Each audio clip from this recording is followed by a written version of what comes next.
देवताओं ने ब्रह्मा जी से प्रश्न किया कि आखिर यह भागवत में है क्या, जिसके श्रवण से परीक्षित भी मुक्त हो जा रहे हैं।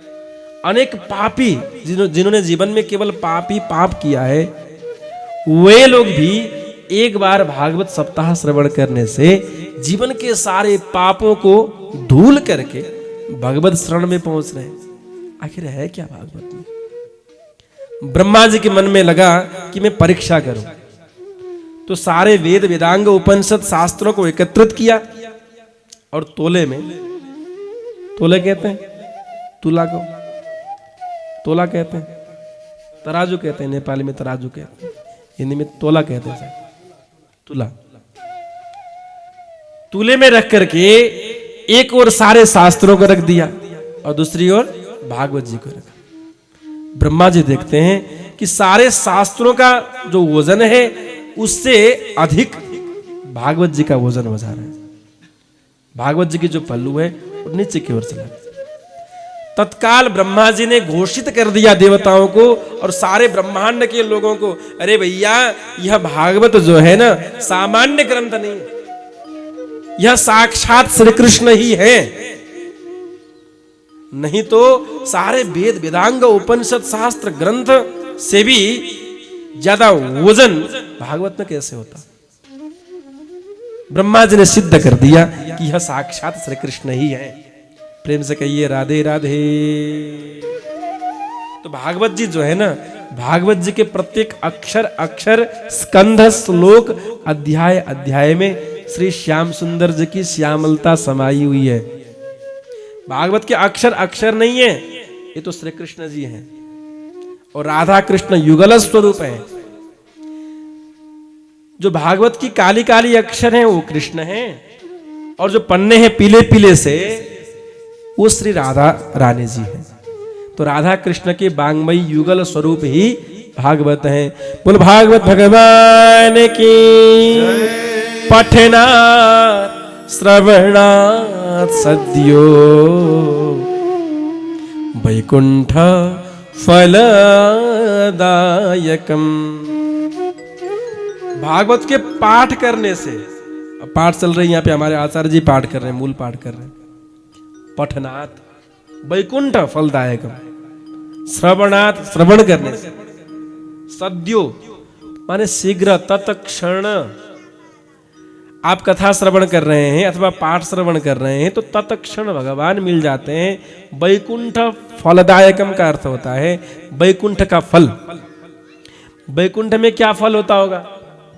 आम होता होगा, नारियल होता होगा? अरे नहीं नहीं, वैकुंठ का फल तो साक्षात श्री नारायण ही है, भगवान ही है। तत्क्षण भगवान मिल जाते हैं, भगवान हृदय में अवरुद्ध हो जाते हैं, भगवान मन मस्तिष्क में आकर के ठाकुर जी बैठ जाते हैं। राधे राधे। तो आगे जाके कहते हैं, एक बार बद्रिकाश्रम में देवर्षि नारद जी बड़े जोर जोर से भाग रहे थे, विकल होकर के दौड़ रहे थे। सनकादि ऋषियों ने देखा और बुलाया, कथम ब्रह्मन् दीन मुख। अरे नारद जी क्या हुआ, कहां भाग रहे हो, कहां जा रहे हो? कथम ब्रह्मन् दीन मुख, एकदम दीनहीन मलिन होकर के रोते हुए कहां जा रहे हो? बाबा जी, अरे हरि के दास तो कभी नहीं होते उदास, आप तो उदास दिख रहे हो। वैष्णव कभी उदास होते हैं? कभी नहीं होते। जैसी भी परिस्थिति हो, राम जी की कृपा से जो भी मिल रहा हो सहज रूप में स्वीकार करते हैं वैष्णव लोग। तो आप क्यों दुखी हैं? कथम ब्रह्मन् दीन मुख कुतश्चिंतातुरो। भगवान चिंतातुर क्यों है, चिंतित क्यों है? गम्यते कुत्र, कहां जा रहे हो?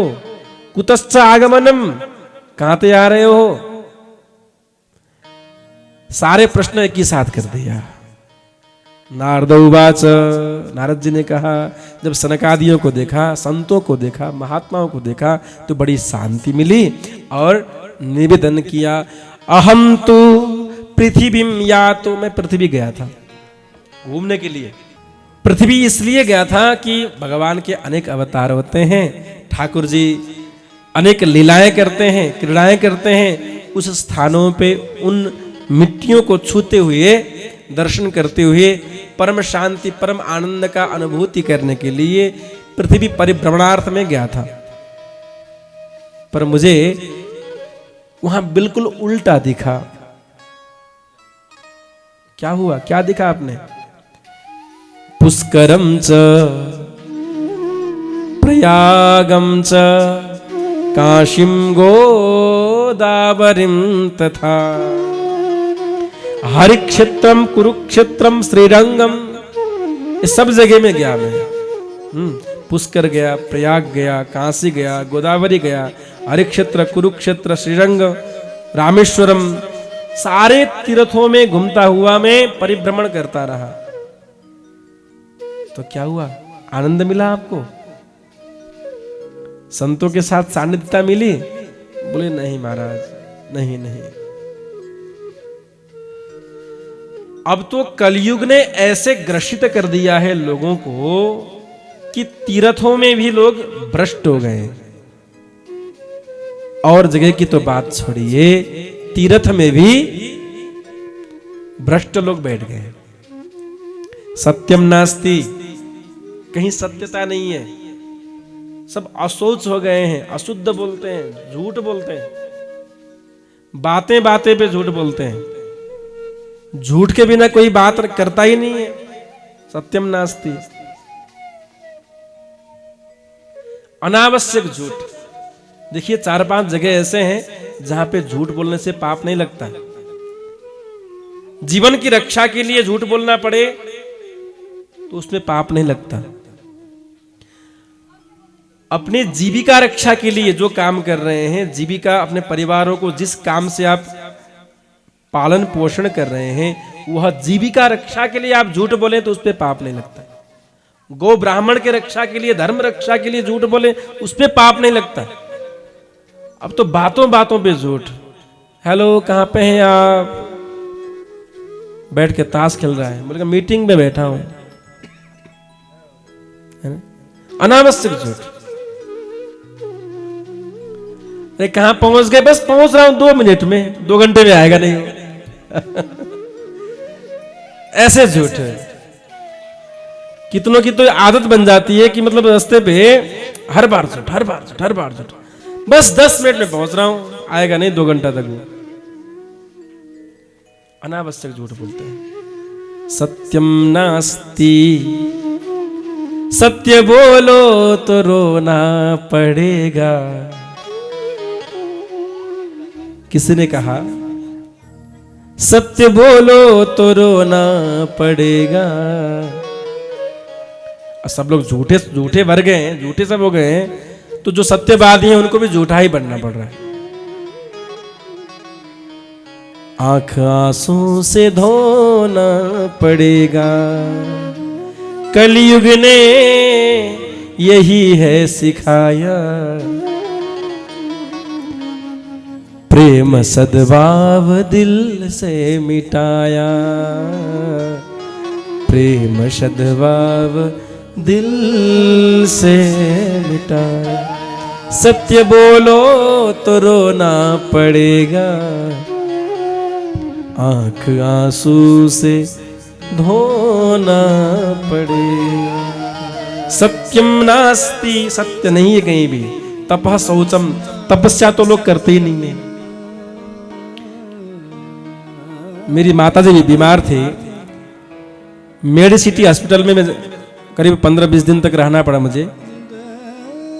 अब हाथ पे रहता था झोली माला, जाप करते हुए मैं चलता था तो हर कोई पूछता क्या हुआ, हाथ टूट गया क्या, काहे हाथ बांधे, कोई समस्या है क्या हाथ में? ऐसी समस्या बताइए, हाथ में झोली है तो लोग पूछ रहे हैं क्या टूट गया।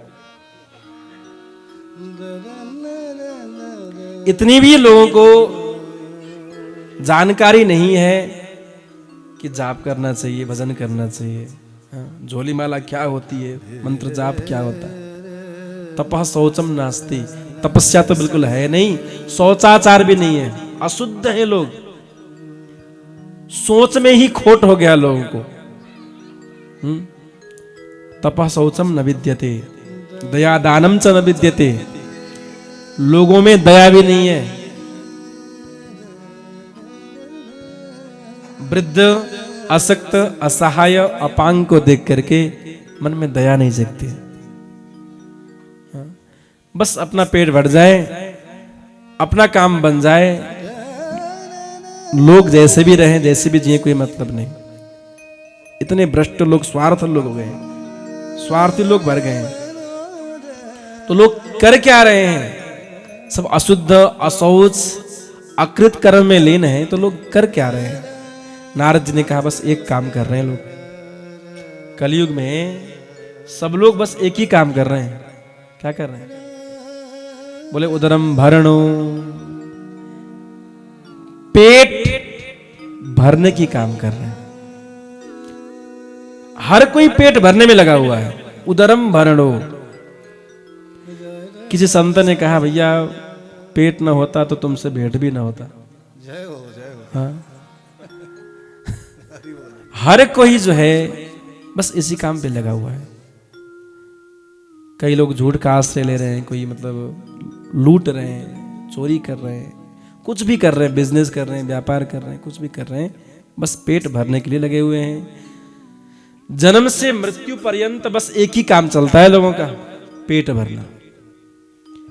सुबह चाय से शुरू होती है और शाम को भोजन तक दिन भर खाता ही रहता है।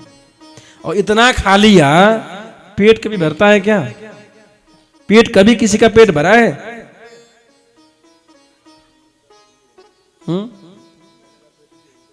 हाँ, तन का पेट भी नहीं भरता, मन का पेट भी नहीं भरता। इतनी रोटी खाई, इतना चावल खाया, हाँ, हर रोज पेट खाली, सुबह खाया शाम को खाली, शाम खाया सुबह खाली। तो लोग इसको भरने में लगे हुए हैं, जो कि कभी भरने वाला है नहीं। मरने के बाद जब खाक भरेगा तभी भरेगा। तो लोग बस इसी काम पे लगे हुए हैं कि कैसे हो पेट को भरना है।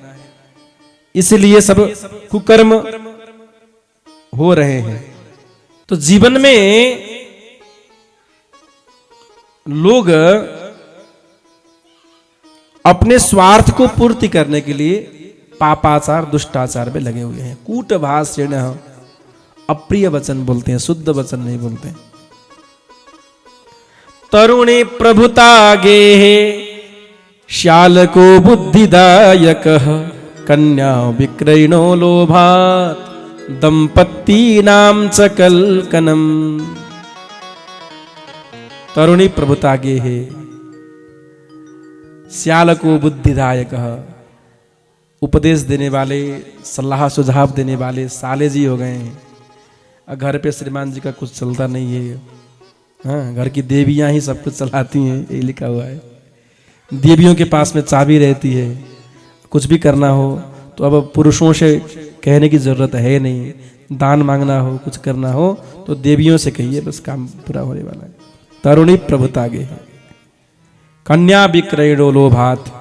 नारद जी ने कहा ऐसे अवस्था पृथ्वी की हो गई है। घूमते हुए मैं जब वृंदावन में पहुंचा, यमुना के तट पे पहुंचा, तो वहां पे एक आश्चर्य देखा मैंने। तत्राश्चर्यम मया दृष्टम श्रूयताम तन मुनीश्वराः एकातु तरुणी तत्र विषण्णा खिन्न मानसा। यमुना जी के तट पे बहुत विचित्र बात मैंने देखी। एक तरुणी दो वृद्धों को साथ में लेकर के बैठी हुई है और रो रही है। दूर से मैंने देखा, मैंने कहा पास जाने की क्या जरूरत है, मैं इधर से खिसक जाता हूं, निकल जाता हूं। जैसे मैं निकल रहा था तो उन स्त्री ने मुझे देख लिया और आवाज लगाया, भो भो साधु, अरे साधु जी रुकिए रुकिए, क्षणम तिष्ठ मत चिंतामपि नाशय। क्षणम तिष्ठ, कुछ देर रुकिए, मेरे चिंताओं को, मेरे दुख को भी निवारण करिए। साधु का दर्शन तो कलयुग में सर्वथा घरम परम, सारे पापों को मिटाने वाला होता है। साधुओं का जीवन जो है ना, औरों के दुखों को मिटाने के लिए समर्पित होता है।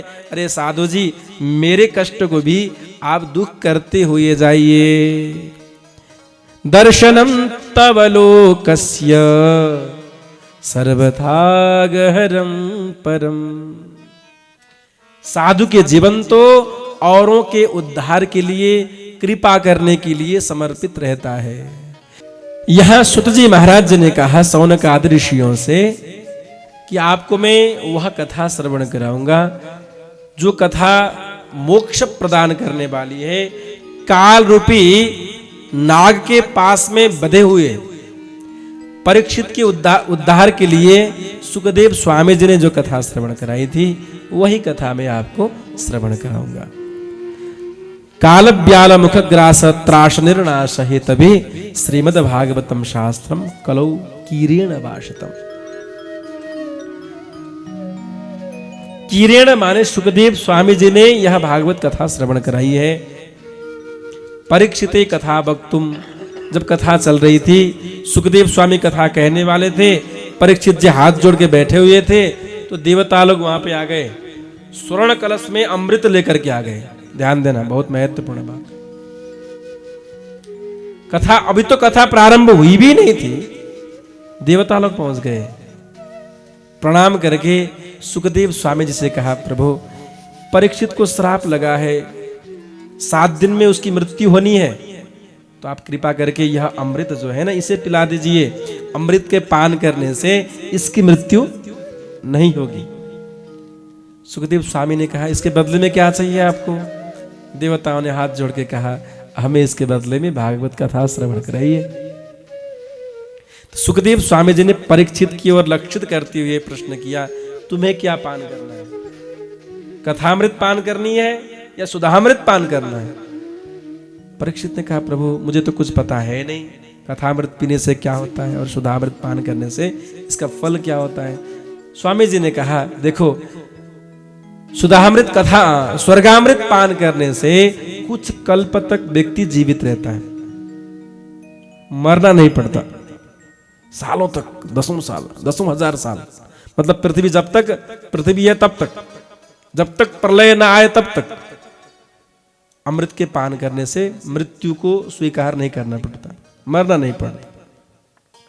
और कथामृत पान करने से सुखदेव स्वामी जी ने मुस्कुरा कर कहा कि कथा के श्रवण से जन्म नहीं लेना पड़ता, एक के पान करने से मरना नहीं पड़ता और एक के पान करने से जन्म नहीं लेना पड़ता, ठाकुर जी के धाम पे निवास मिल जाता है। परीक्षित ने कहा, प्रभु तब तो मुझे कथा ही श्रवण करना है, सालों तक जीवित रह के क्या करेंगे, 10,000 साल जीवित रह के क्या करेंगे? यहाँ तो 100 साल जीने के लिए लोग रोज रोज मर रहे हैं। 100 साल की आयु है, 100 साल जीने के लिए लोग रोज रोज मर रहे हैं। झूठ, चोरी, ये विकृति जो भी चल रही है ना, ये 100 साल जीने के लिए, भाई भाइयों का झगड़ा है ना, संपत्ति आर्जन करने के लिए, पैसा कमाने के लिए लोग कुछ भी कर रहे हैं, झूठ का आश्रय ले रहे हैं। क्यों? क्योंकि 100 साल जीना है। जब 100 साल जीने के लिए ये त्राही त्राही है, इतना कष्ट है, यदि मानव का आयु जो है 1000 साल का होता तो लोग 10 साल में मरते लड़ लड़ करके। तो लंबी आयु अपने में उतनी अच्छी नहीं है, आयु छोटी हो पर भगवान की भक्तिमय हो, शुद्ध हो, सात्विक हो, सेवामय हो, कृपामय हो, यह अच्छी बात है। हमारे जितने भी महापुरुष, बड़े बड़े महापुरुष हुए हैं, अधिकांश महापुरुष लोग जो है 35, 40 साल, 45 साल में ही अपने शरीर को छोड़ के गए। विवेकानंद जी को देखिए, बड़े बड़े संतों को देखिए, उतनी लंबी आयु नहीं उनकी, पर छोटे आयु में बहुत कुछ करके समाज को सनातन पद्धति दे करके गए हैं, है कि नहीं? लंबी आयु हो अथवा छोटी आयु हो, इससे महत्वपूर्ण है जब तक जिए तब तक कम से कम सही कर्म करके, सही रास्ते में चल करके जीवन को बिताएं। तो सुखदेव स्वामी जी ने देवताओं को वहां से निष्कासित कर दिया कि तुम लोग जो है ना कथा श्रवण के अधिकारी नहीं हो, अपात्रता है तुम में, भागवत कथा श्रवण करने के लिए संपत्ति की नहीं, स्वभाव शुद्ध होना जरूरी है। कथा वही व्यक्ति सुन सकता है जो बिल्कुल भगवान के भक्ति में लीन हो अथवा निरपराधी हो, विषय वासना से रहित हो, काम क्रोध आदि से कम रहित हो, वही व्यक्ति कथा सुन सकता है। देवताओं को कथा नहीं प्रदान किया। अभक्ताम ताम सविज्ञाय न ददौ सकथामृतम श्रीमद्भागवती वार्ता सुराणामपि दुर्लभा। यह देवताओं को भी दुर्लभ है भागवत, वह कथा आज आप हमको प्राप्य है।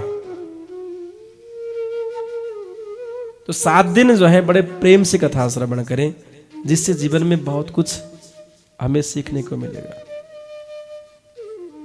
क्या करना है, क्या नहीं करना है।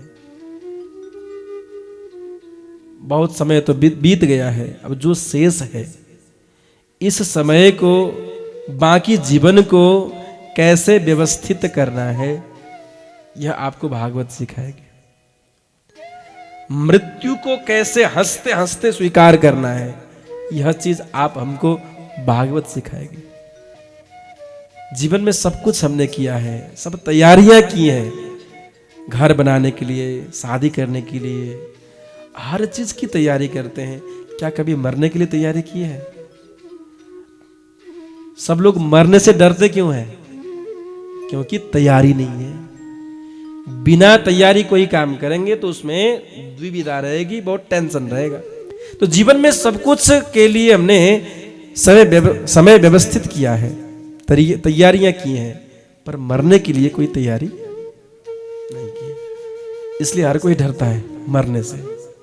मरने की बात हो तो कथा में भी लोग कहते हैं, महाराज जी ऐसे प्रसंग मत कहा करो, ऐसी कथाएं मत कहा करो जिससे मृत्यु का आभास हो, क्योंकि तैयारी नहीं है। तो मृत्यु को बोध करने के लिए मृत्यु की तैयारी ही भागवत कथा है।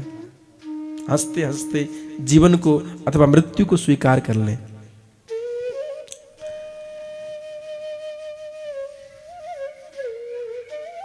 अभक्ताम ताम सविज्ञाय न ददौ सकथामृतम श्रीमद् भागवती वार्ता सुराणाम अभी दुर्लभा। देवताओं को भी दुर्लभ यह कथा आप हम सब लोग पान कर रहे हैं। मे निरे भगवद रूपम शास्त्रम भागवतम कलो पठनात् श्रवणात् सद्यो वैकुंठ फलदायकम।